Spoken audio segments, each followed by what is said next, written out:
We know.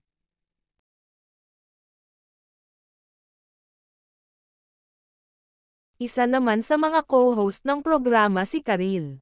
Unang ipinakilala sina Dingdong at Charo sa opening segment kung saan karaniwang sama-sama ang host sa pagbati sa guests at sa madlang people. Hosts, na kilalang malakas sa asaran.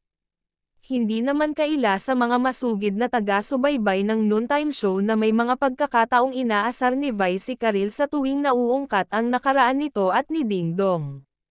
Napansin iyon ng ibang netizens, na nagsabing behave ngayon ang hosts.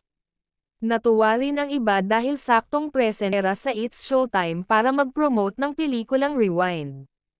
Pero wala noon si Karil. Nag-trend pa sa X ang pangalan ni Karil dahil sa paghahanap sa kanya ng ibang It's Showtime fans. Nagkataon namang may sakit noon si Karil, based na rin sa tweet nito noon.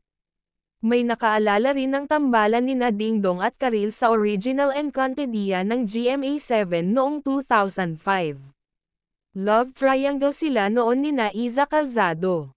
Ang iba namang netizens ay chill lang at nagsabing natutuwa silang makita ang dating magkasintahan na ngayon ay masaya na sa kanilang respective partners.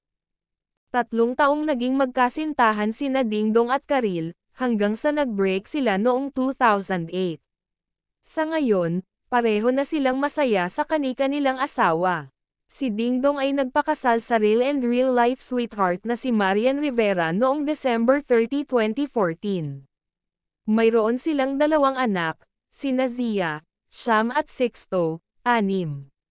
Sina Karil at Sponge Cola frontman Yael Yuzon ay nagpakasal noong March 21, 2014, at happily married din.